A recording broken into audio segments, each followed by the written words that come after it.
ঘড়িতে সময় সন্ধ্যে 7:30, আর এখন এসেছি যোধপুরের বিখ্যাত ঘন্টাঘর মার্কেটে। এখানে একটু ঘুরে দেখবো জিনিসপত্রের কি রেট আছে, সাথে আপনাদেরও দেখানোর চেষ্টা করব। চলুন দেখা যাক।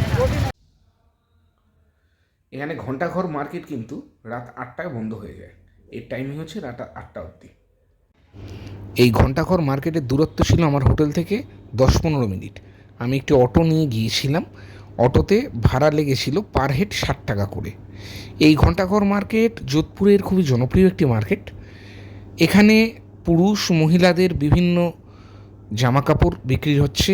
জামাকাপড়ের প্রচুর দোকান রয়েছে। তাছাড়াও ঘর সাজানোর সামগ্রী, বিভিন্ন শোপিসের প্রচুর দোকান আপনি পাবেন।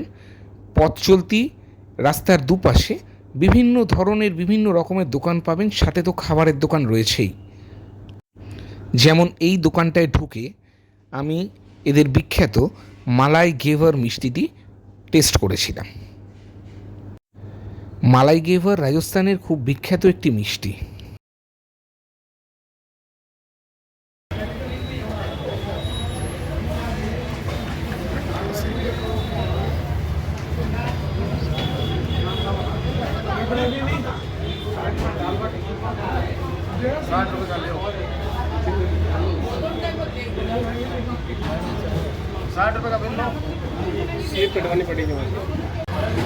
একটা মিষ্টির দোকান দেখে গেভার নিলাম, রাজস্থানি গেভার। দু রকম আছে, মালাই গেভার আর প্লেন গেভার। দুটোরই রেট হচ্ছে সেম, 580 টাকা করে কিলো। তো সেটাই এখন নিয়ে টেস্ট করছি। এই হচ্ছে সেই গেভার।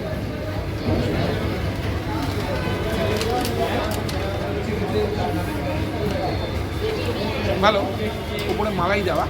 আমাদের ওখানে বালুশাহী দাঁত দিয়ে ভাঙলে ভেতরে যেরকম ব্যাপারটা হয়, এই আমি দেখাই, এই লাল পোশাকটা হচ্ছে বালুশাহীর মতো, আর এই ওপরের সাদাটা হচ্ছে মালাই দেওয়া। তো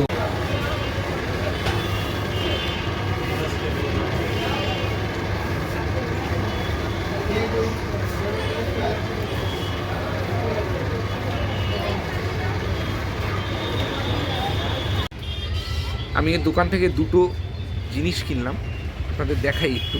প্রথমত কিনলাম এই পেন স্ট্যান্ডটা, একজন বাঁশি বাজাচ্ছে, তার পাশে এইটা পেন স্ট্যান্ড। এটা নিল হচ্ছে 230 টাকা। আর এই যে ঝোলানো এই যে হাতি রয়েছে যেগুলো, এগুলো দরজার পাশে লাগায়।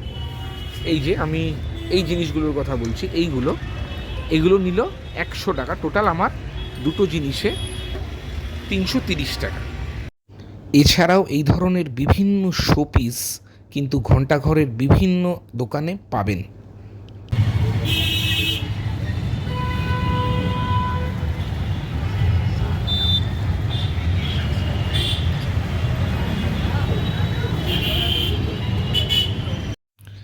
এই ছিল আমার যোধপুর ঘন্টাঘর ভ্রমণের গল্প।